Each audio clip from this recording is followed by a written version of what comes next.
Malam Sabtu yang lalu itu adalah saya berceramah, bukan menjawab pertanyaan.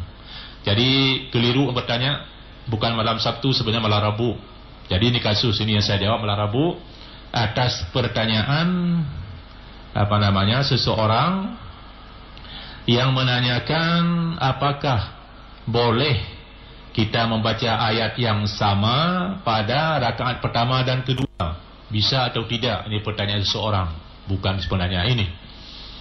Saya menjawab dalam sebuah hadis Rasulullah Sallallahu Alaihi Wasallam, yaitu disebutkan oleh Abu Dawud dari seorang laki-laki dari suku Juhainah. Didengar Nabi Sallallahu Alaihi Wasallam waktu pada salat subuh membaca surat Zalzalah. Idza zulzatil ardu zilzalaha. Kedua-dua rakaat pertama itu dibaca, rakaat kedua itu dibaca. Kata si perawi hadis, bukan kata Syukri Daud. Kata perawi hadis, fala adri anas ya Rasulullah am qala dzalika amda. Kata perawi hadis, saya tidak tahu apakah Rasul itu lupa atau sengaja beliau membaca demikian. Jadi bukan saya yang sebutkan Rasul lupa. Jadi yang saya sebutkan hadis, perawi hadis ragu-ragu apa Rasul sengaja membaca atau beliau lupa. Jadi bukan kata Syukri Daud Rasul lupa, yang salah-salah. Ini perlu dijelaskan dulu.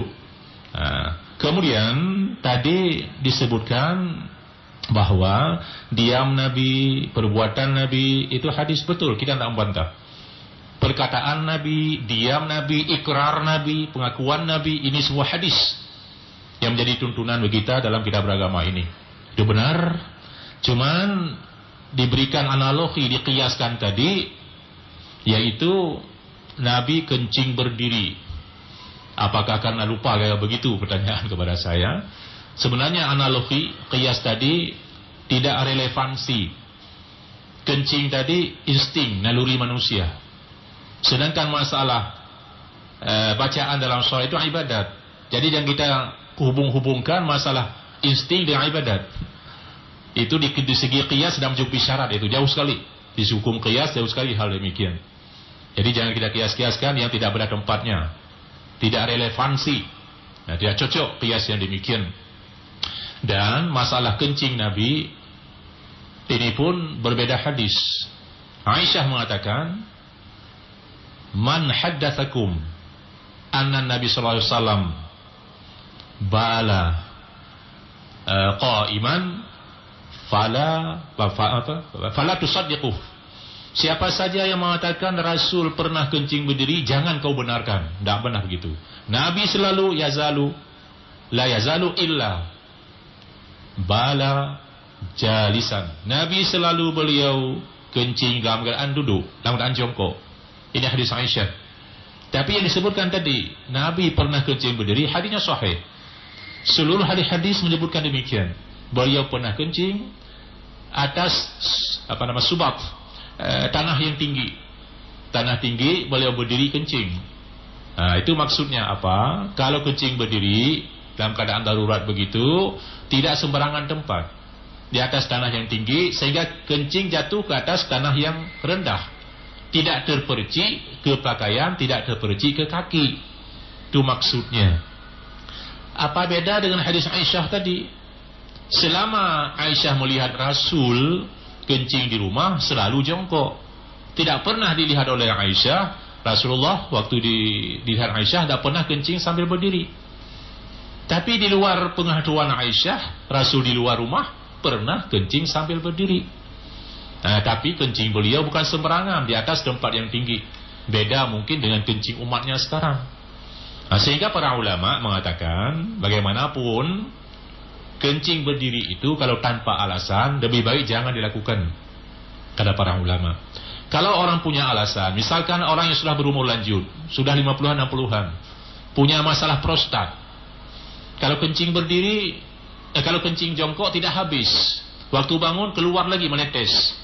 Ini lebih baik kencing berdiri, supaya jangan kotor nanti pakaiannya dengan kencing. Tetapi kencing berdiri itu ini harus hati-hati. Kenapa saya sebutkan demikian? Banyak yang kencing berdiri, kapan-kapan celana tidak dilipat sampai ke lutut.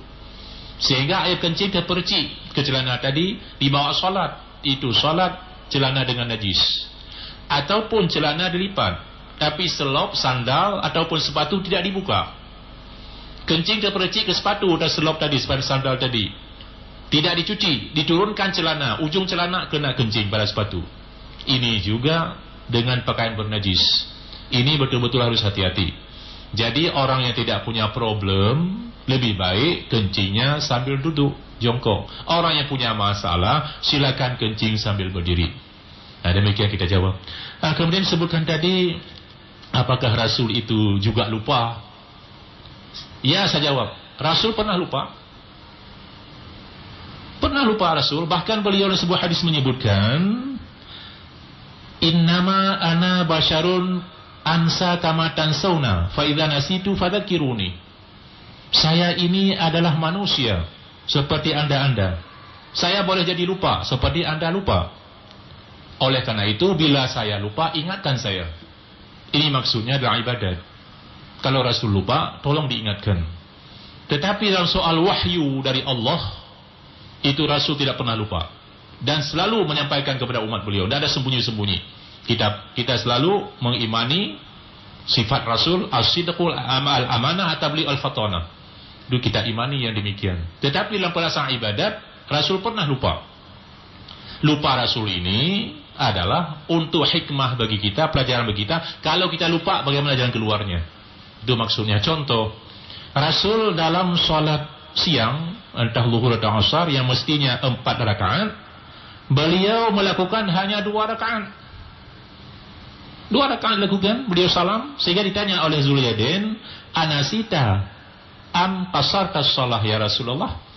Apakah tadi anda lupa ya Rasulullah, atau sengaja memendekkan sholat 4 rakaat jadi 2 rakaat? Dari kata-kata para sahabat mengakui bahwa Rasul bisa lupa. Ditanya demikian, Rasul menjelaskan, apa betul begitu? Kata Zulyadin, betul. Maju kembali ke depan sholat, tambah 2 rakaat lagi, beliau sujud sahwi, 2 kali sujud. Ini cara menyelesaikannya. Pernah juga beliau lupa dalam sholat siang juga dilakukan 5 rakaat. Selesai sholat ditanya, ya Rasulullah, apakah tambah rakaat hari ini? Tidak. Tanda tadi lupa dah sholat 5 rakaat ya Rasulullah. Lalu Rasul sujud sahwi, beliau sehabis salam 2 kali sujud. Ini berarti Rasul pernah lupa. Demikian. Pernah juga beliau tidak duduk tahiyat awal. Baru salat rakaat kedua, tidak duduk tahiyat awal, terus bangun berdiri. Diingatkan, subhanallah, Rasul terus berdiri, lakukan rakaat yang ketiga. Nanti sebelum beliau salam, beliau melakukan sujud sahwi 2 kali. Tapi kalau sudah belum sempurna berdiri, duduk kembali, kata Rasulullah. Kalau sudah sempurna berdiri, tidak boleh duduk lagi, sudah masuk rukun berdiri. Jadi Rasul pernah lupa dalam ibadat, tuntunan bagi kita untuk kalau kita lupa bagaimana menyelesaikannya. Disebutkan juga pernah Rasul sholat dalam gelap gulita, enggak tahu arah kiblat, belum istihad. Habis sholat nampak sinar matahari, salah kiblat tadi. Apakah perlu diulang, kata para sahabat? Apa jawab Rasul? Para malaikat sudah membawa pahala sholat kita menghadap Allah. Dah sah-sah saja, tidak masalah. Pernah beliau berbuka puasa, dikira sudah terbenam matahari. Habis berbuka, nampak matahari sebelah lagi belum terbenam, karena gelap gulita. Sudahlah, tidak diulang lagi. Ini karena dalam Islam tidak sengaja salah, lupa, dipaksa orang, tidak dicatat oleh Allah Subhanahu wa taala. Demikian kita jawab kepada yang bertanya. Bahkan di Al-Qur'an disebutkan, qul innama ana basyarum mislukum. Katakanlah bahwa saya ini adalah manusia seperti anda-anda juga. Rasulullah manusia. Ya, bisa lupa juga seperti manusia yang lain. Tapi sekali lagi dalam soal wahyu itu tidak pernah lupa. Sanuqri'uka fala tansa. Saya akan menyampaikan kepada Muhammad, fala tansa, engkau tidak akan lupa selama-lamanya. Demikian kata Allah Subhanahu wa taala dalam Al-Qur'anul Karim. Baik, kita lanjut. Saya ada pertanyaan pada Ustaz. Bagaimana hukumnya kalau kaki kita kena tahi anjing? Apakah wajib disamak juga? Dari Anisah Sigli. Jawabnya ya. Kita terinjak kaki anjing, ya kaki kita juga kita basuh 7 kali, salah satu gosok kaki kita dengan tanah. Demikian jawabannya, sama dengan benda yang lain. Berikutnya adalah kalau kita lagi haid, bisa enggak baca-baca surat Al-Quran tetapi tanpa pegang, bisa enggak?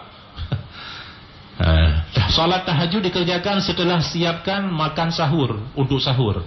Lebih waktu baru kita salat, bisa enggak Ustaz? Bahasanya aneh ini. Ya. Jadi pertanyaan pertama, orang haid bisa baca Al-Quran ataupun tidak dipegang, dibaca saja, bisa enggak? Ini pertanyaan. Di sini sedikit beda pendapat ulama. Sebahagian ulama mengatakan bahwa orang haid boleh membaca Quran asal Quran tadi tidak dipegang, ada hafalan sebagainya, silakan. Tapi ada ulama lain berpegang kepada hadis walaupun hadisnya dhaif. Orang haid tidak boleh baca Quran, tidak boleh memegang Al-Quran. Orang haid tidak boleh memegang mushaf Al-Quran. Itu hukum untuk orang haid, tidak boleh masuk masjid. Ini dipegang kepada hadis walaupun hadisnya disebutkan sebagian ulama adalah dhaif. Tetapi kalau ayat Quran sudah menjadi zikir untuk dia, misalkan untuk naik kereta baca ayat Quran, Subhanalladzi sakhkhara lana hadza wa ma kunna lahu muqrinin, ayat Quran itu silakan sudah menjadi zikir. Sebelum tidur dia baca akhir surah Baqarah, silakan menjadi zikir sehari-hari, itu lain masalah. Demikian jawabannya. Pertanyaan kedua, salat tahajud dilakukan bulan Ramadan atau bulan apa saja, sudah masak sahur dulu, ada sisa waktu kira-kira setengah jam, boleh tahajud atau tidak? Sudah berkali-kali kita sampaikan melalui corong ini bahwa salat tahajud itu dilakukan di malam hari, waktunya habis salat Isya sampai terbit fajar, masuk waktu subuh, kapan saja boleh. Jadi sebelum masuk waktu subuh, silakan salat tahajud sisa waktu yang ada menunggu azan subuh, supaya jangan tidur lagi dengan subuh nanti. Dan ditutup dengan witir. Kalau tadi belum witir pada salat tarawih, ya. Kalau sudah witir, la witrani fil lailah, tidak ada dua witir dalam semalam. Demikian jawaban. Berikutnya adalah Tengku lunnya di Indrapuri. Ini bahasa Aceh ni. Lun nak bacul masalah yang ingin lon laki tolong jawab buat Tengku. Metejih Tengku tanya tak menikah, tetapi calon suami katanya hantip jename. Lehnya katanya tak pinjam adakah, ya, tak pinjam muhkah kira begitu. Ahli akan nikah tak pulang tema muhkahnya. Ahlihnya suami katanya gebaya ke katanya hana jadi mekemat ngongkak. Ifah dalam agama Tengku, tolong Tengku jawab pertanyaan. Ini pertanyaan kita yang tak mengerti bahasa Aceh, saya terjemah dulu. Problem yang bertanya nak gadis sini ingin menikah tapi calon suami tak cukup maharnya, mas kawinnya. Diambil kebijakan oleh calon isteri, pinjam mas kakak dari calon isteri. Tolong calon suaminya bantu untuk mahar yang tak cukup. Nanti habis nikah ambil kembali. Mahar tadi pinjam sama kakak, ambil kembali, kemudian serahkan kembali pada kakak. Si bintu baru, ya, suami nanti membayar sedikit-sedikit kepada istrinya. Dalam kajian-kajian kita yang lalu, beberapa bulan yang lalu, saya sebutkan bahwa untuk mahar dalam Islam itu adalah, apa itu mahar? Pemberian wajib dari suami kepada istri sebagai rasa kasih sayang yang bermanfaat, tidak boleh diganggu gugat oleh siapapun. Itu pengertian dari mahar. Yang bermanfaat, tak mesti emas, boleh kebun, boleh tanah sawah, boleh binatang, boleh kereta, boleh rumah satu, sah-sah saja, tak masalah apa-apa, asal bermanfaat bagi istri. Dan itu merupakan syarat sah nikah. Syarat sah nikah mesti ada mahar. Nah, jename mesti demikian. Ini jename ini dalam Islam lebih bagus dibayar tunai, cash, tunai. Tapi boleh utang. Mahar boleh utang sebahagian, boleh utang semuanya, asal calon istri rela. Tetapi istri, ya, ada hak menahan diri dari digauli suami kalau maharnya belum selesai. Istri punya hak, dia menahan, jangan itu dulu. Punya hak dia. Tetapi kalau dia mau serahkan diri, tidak masalah apa-apa. Ya, belah hutang kira-kira begitu. Nah, demikian. Jadi pertanyaan tadi, nikahnya sah, cuma tak perlu dipinjam-pinjam. Ya, biar utang saja, kenapa mesti pinjam ke kakak punya? Tak perlu pinjam-pinjam. Sutang saja berapa tidak cukup, nanti dibayar kembali oleh suami. Tak perlu diputar-putar sana kemari. Nah, kira-kira demikian. Baik, kita jawab pertanyaan berikutnya. Ada sedikit konflik dalam rumah tangga. Bila ada sedikit konflik dalam rumah tangga, kemudian pihak istri menggugat cerai ke mahkamah syariah, dan pihak suami hanya sekali memenuhi panggilan mahkamah syariah dan seterusnya tidak datang-datang lagi dengan alasan ingin mempertahankan rumah tangganya. Tetapi oleh mahkamah syariah diputuskan seperti tuntutan istri, yaitu cerai gugat dengan talak bain sughra. Iya. Yang ingin saya tanyakan, apakah talak yang telah diputuskan oleh mahkamah syariah tersebut sah, sementara pihak suami tidak pernah mengucapkan kata-kata talak? Dari hamba Allah di Banda Aceh. Setahu saya bukan Banda Aceh ini, di Lampu Nerut ini yang bertanya ini. Nah, tidak apa-apa. Ya, baik.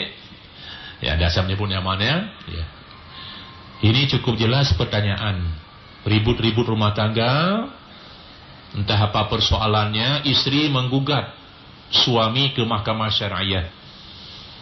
Dipanggil suami sekali datang sidang, habis itu tidak mau datang lagi, alasan tidak mau cerai, mempertahankan rumah tangganya. Tapi oleh mahkamah syariah tetap diputuskan tuntutan istri. Mereka dijatuhkan talak bain sughra. Saya jelaskan dulu apa bain sughra. Talak bain ada dua, ada bain kubra, ada bain sughra. Bain kubra setelah cerai tidak mungkin rujuk lagi.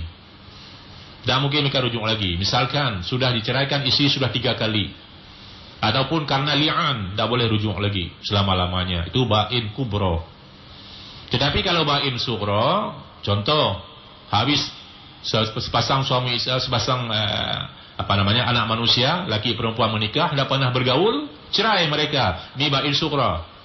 Tidak ada hak rujuk itu, kecuali dengan nikah baru. Ini juga, ini namanya ada Islam fasakh. Istilah mahkamah syariah, gugat cerai, tuntutan cerai dari pihak istri. Istilah fiqh disebut fasakh. Dalam Islam dibenarkan dengan beberapa alasan istri memfasakh suaminya, gugat cerai terhadap suaminya. Pernah kita sebutkan di sini.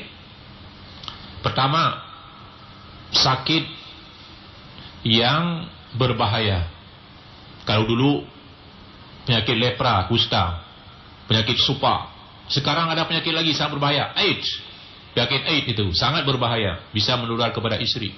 Istri punya hak menggugat. Ataupun suami tidak mampu memberi nafkah kepada istri, istri berhak bergugat kepada suami yang demikian. Ataupun suami ainin, ya, ainin, penyakit unnah, impotent, tidak mampu memenuhi kehendak istri, istri berhak menggugat. Hal-hal demikian. Ataupun suami mafqud, tidak diketahui lagi kemana alamatnya, turun di rumah bertahun-tahun tidak ada berita lagi. Jangan sampai teraniaya istri ini. Istri berhak menggugat. Saya tidak tahu kepada sebenarnya ini apa alasan istri menggugat dan dikabulkan oleh mahkamah syariah. Tapi saya yakin mahkamah syariah tidak berbuat semena-mena. Itu pengadilan, nama saja mahkamah syariah, pengadilan syariat, pada sesuai dengan hukum Islam. Kalau berbuat salah, itu jelas dapat hukuman dari Allah Subhanahu wa taala.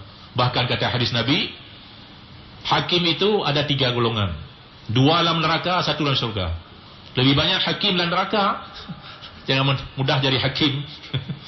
Itu kata Rasulullah. Nah, jadi salah-salah sedikit neraka tempat hakim itu. Nah, itu jadi kalau sesuai dengan hukum diputuskan, saya yakin mahkamah syariah demikian, tetap jatuh talak dengan alasan kita sebutkan tadi. Kalau cukup alasan dijatuhkan talak.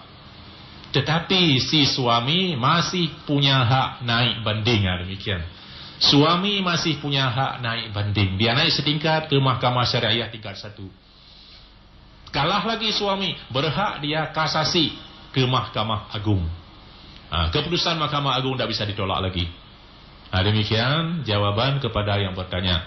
Jadi saya yakin Mahkamah Syariah tidak semena-mena itu memutuskan hukum, mesti berdasarkan Al-Quran dan hadis Rasulullah SAW dan juga peraturan negara. Demikian jawabannya. Berikutnya adalah kalau orang non-muslim, seorang artis, pemain film, tetapi dia memerankan tokoh seorang muslim, dia istighfar, salat dan mengucapkan nama Allah. Bagaimana itu, Ustaz? Kan di TV macam-macam kita lihat, non-muslim memerankan tokoh muslim. Bagaimana? Ya, apapun dia lakukan, dia ucapkan salat dan sebagainya sebelum dia beriman pada Allah dan Rasul, sebelum dia mengucapkan syahadatin asyhadu an la ilaha illallah wa asyhadu anna muhammadar rasulullah, dia tetap non-muslim. Dosa tidak dosa itu orang non-muslim itu tidak ada berlaku hukum pada dia. Hukum agama Islam tidak berlaku pada dia. Dia tetap dia di luar Islam, kafir, dia di luar Islam orang demikian. Jadi tidak ada pengaruh apa-apa itu. Kepada orang berbuat begitu tidak pengaruh apa. Mudah-mudahan dengan demikian terbiasa, kita harapkan masuk Islam, itu yang kita harapkan ya. Demikian jawabannya. Baik, kita lanjut. Saya mau nanya nih, jika ada orang mengambil wudu di kulah air, kulah, betul lah, bahasa Aceh kulah. Jika ada orang mengambil wudu di kulah dengan mencuci tangan, muka di atas kulah tanpa gayung sehingga air tumpah kembali ke dalam kulah tersebut, apakah air kulah tersebut masih suci? Ini pertanyaan.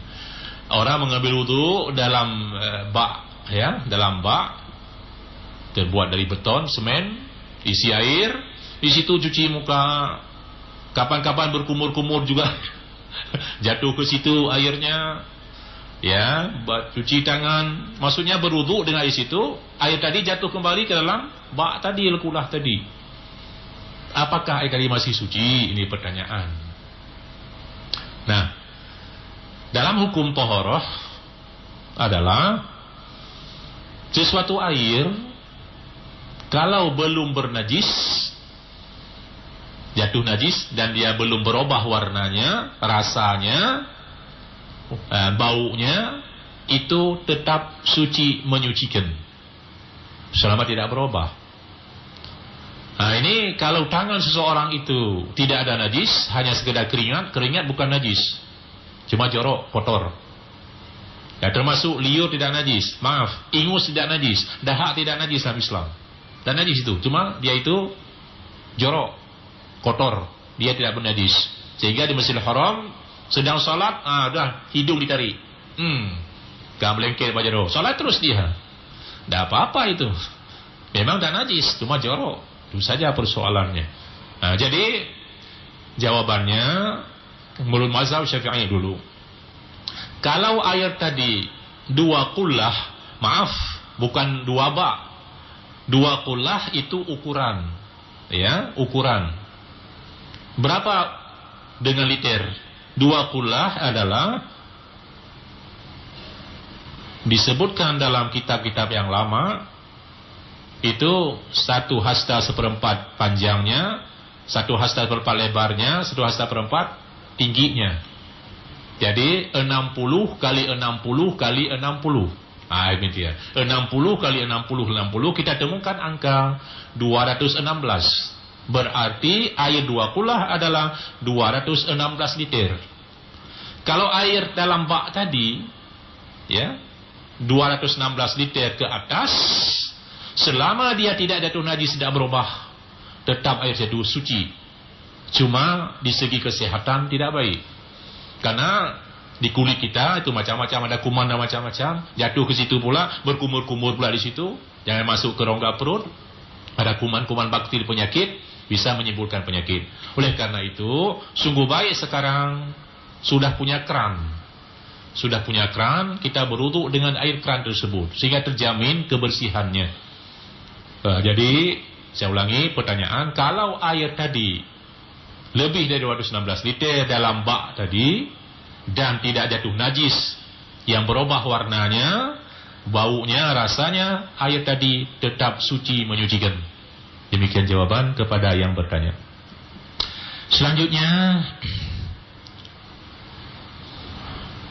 kebiasaan di kampung saya, kampung mana tak tahu saya ini, siapa yang azan harus dia juga yang iqamat. Kalau orang lain yang iqamat, harus ada izin dari orang yang azan.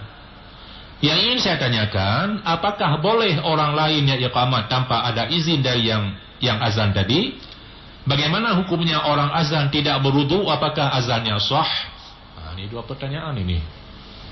Waktu saya kecil ada anekdotnya, yaitu pencuri mencuri sesuatu barang, lari dia sembunyi di menasah. Sampai waktu azan, dia menyamar muazin, azan di tempat tadi. Datang tengku, kata tengku, sudah tiba waktu solat, to yang bang benar yang kaman, kata tengku. To yang bang yang kaman, maksudnya siapa yang azan tu yang iqamah. Dia pikir siapa yang azan tu yang dipegang. Kamar itu bahasa Aceh dipegang. Lalu mengaku, saya mencuri dari tengku. Mengaku. Ya, anekdot enggak ada itu, cerita bohong. Ini cerita bohong saja. Sebenarnya ingin ditetapkan suatu hukum, yaitu disebutkan dalam mazhab Syafi'i, man adzana fahuwa yuqimu. Siapa yang mengazan, dia juga yang iqamat. Pendapat Imam Syafi'i disebutkan siapa yang azan, dia pula iqamat. Makruh hukumnya, makruh, bukan tidak sah. Makruh hukumnya, lain yang azan, lain yang iqamat. Itu makruh hukumnya menurut mazhab Syafi'i.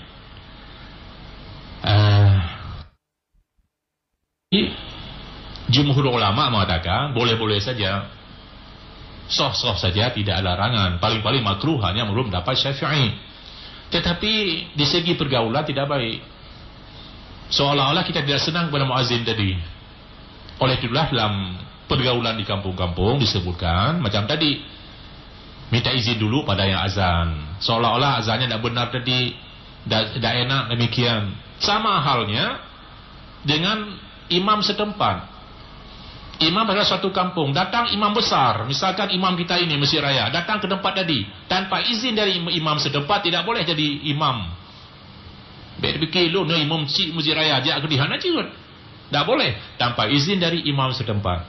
Ini juga tuntunan Rasulullah mengatakan demikian. Ini dalam pergaulan sehari-hari sampai ke sana dijaga Islam. Demikian. Kemudian pertanyaan berikutnya adalah, orang yang tidak berwudu apakah azannya sah?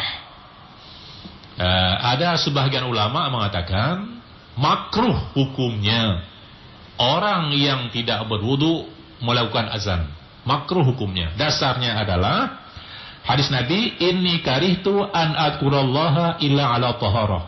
Saya tidak senang menyebut asma Allah kalau badan tidak lagi suci. Sehingga Nabi sedang berwudu, sedang tayamum, beliau tidak membalas salam orang. Kenapa? Karena beliau sedang bersuci. Habis itu baru beliau menjawab salam orang yang beri salam, beliau sedang berwudu tadi. Jadi kata sebagian ulama, tetapi kalau juga dilakukan azan tanpa wudu, azannya tetap sah. Namun hukumnya adalah karahah, hukumnya makruh. Termasuk disebutkan pendapat Syafi'i, fa in adzana ala ghairi tuhurin jaza ma'al karahah inda Syafi'i. Inda Syafi'iyah. Siapa saja yang azan tidak bersuci lebih dulu boleh, tetapi makruh menurut pendapat Syafi'iyah. Demikian saya jawab. Tapi wa adamal karahah inda Ahmad wa Abu Hanifah wa ghairihima. Dua ulama besar, Imam Ahmad, Abu Hanifah mengatakan tidak makruh, boleh-boleh saja. Demikian jawabannya. Berikutnya adalah, saya tidak punya uang, tidak punya masalah. Ini pertanyaan. Saya tidak ada uang, tidak ada masalah, asalkan suami mau sembahyang. Ini. Karena asal saya ingatin sembahyang, saya dicaci maki oleh suami. Apakah boleh caranya mengingatinya? Saya pisah ranjang tidur lebih dulu. Tidak mau tidur lagi dengan suami begitu. Apakah saya masih berdosa kalau sudah berkali-kali mengingatinya? Saya takut azab Allah. Terima kasih atas jawabannya. Terbalik ini. Seharusnya suami yang taat. Ini istri yang taat. Suami seharusnya beri ajaran kepada tanggungannya, istrinya, anak-anaknya. Ini terbalik, istri yang mengajarkannya. Begitulah rumah tangga, saling mengingatkan satu sama lain. Sangat bagus. Sangat bagus yang demikian. Ada hanapeng, hanapupu, kata itu nanti temayang, kira begitu. Nah, itu pengakuan polos dari ibu rumah tangga yang demikian. Alhamdulillah, seorang wanita yang solehah. Jadi ibu yang bertanya, saya ingatkan, tidak perlu sampai pisah ranjang sih. Tidak perlu pisah ranjang, tambah ribut rumah tangga nanti. Bukan caci maki saja nanti, tangan yang main, naudzubillah. Jadi tetap tidak apa-apa. Ya, ibu masih suami istri, walaupun dalam mazhab Ahmad bin Hanbal, siapa tidak sholat itu kafir terus, tidak boleh suami istri lagi kalau begitu. Ada pendapat yang demikian ya. Jadi tetap ibu sebagai ibu rumah tangga selalu mengingatkan kepada suami dengan penuh bijaksana. Kalau tidak bijak, itu marah suami. Tapi coba dengan bijak, dengan penuh kelembutan. Biasanya suami sekeras apapun, dengan kata-kata yang bijak, dengan penuh kelembutan, pasti dia melemah. Pasti begitu. Colong itu sedikit demi sedikit diingatkan. InsyaAllah saya doakan, kita doakan bersama, mudah-mudahan suami ibu berubah menjadi insan yang taat kepada Allah Subhanahu wa taala. Demikian saya bertanya, dan ibu kalau sudah mengingatkan selalu, mudah-mudahan tidak berdosa lagi. Tugas kita watawasau bil haq watawasau bis sabr. Ad-din nasihah, agama itu adalah saling menasihati satu sama lain. Kita sudah lepas tugas di sisi Allah Subhanahu wa taala. Berikutnya, kalau kita sedang sakit berat dan tidak bisa bangun dari tempat tidur, tetapi masih sadar, tidak lupa ingatan, yang ingin saya tanyakan, bagaimana cara salatnya? Terus kalau pakai bahasa isyarat bagaimana pula? Dan kalau kita sedang sakit, apakah boleh orang lain yang mewudukkan kita? Apakah lebih baik tayamum saja? Ibu ana di dalam temen ini bertanya, saya baru sembuh dari sakit ketabrak. Waktu itu saya kewalahan dalam melakukan ibadah salat, tidak bisa bergerak sama sekali. Ini pertanyaan dari ibu ana di dalam temen. Rasulullah memberi tuntunan kepada kita bahwa selama seseorang masih sadar, masih berakal, tidak ada cara untuk meninggalkan ibadah sholat. Tidak ada cara sama sekali. Cuma diberikan dispensasi, keringanan, cara melakukannya. Rukhsah. Sholli qa'iman, salatlah anda berdiri. Fa'ilam tastati' faqa'idan, anda berdiri sambil duduk. Fa'ilam tastati' fala jambik, dan mampu berduduk, jangan berbaring lambung kanan. Fa'ilam tastati' famustalqiyan, tidak mampu sambil berbaring lambung kanan, dengan terlentang. La yukallifullahu nafsan illa wus'aha. Allah yang beratkan seseorang menurut kemampuannya. Jadi selama pikiran kita waras, tetap kewajiban salat mana mungkin dilakukan. Dengan terlentang saja anda bisa bergerak. Sekedar angguk-angguk kepala sedikit, pertanda rukuk dan sujud, baca yang wajib-wajib saja. Itu disebut dengan isyarat oleh ibu tadi. Bukan bahasa isyarat, dengan cara isyarat itu maksudnya. Dan mungkin sempurna lagi. Meninggalkan salat tidak ada cara. Sehingga walaupun dia kembali kepada Allah nanti dalam sakit tersebut, tidak berdosa dengan Allah Subhanahu wa taala ibadah salat. Demikian. Masalah wudu, boleh orang lain wudukan. Boleh orang lain wudukan. Kalau tempat anggota wudu, tangan atau kaki tempat wudu kita patah atau luka, boleh kita wudu di atas perban. Al-mashu 'alal jabira, mengusap di atas perban, silakan. Dibenarkan hal demikian. Jadi usap saja di atas perban tadi dibenarkan.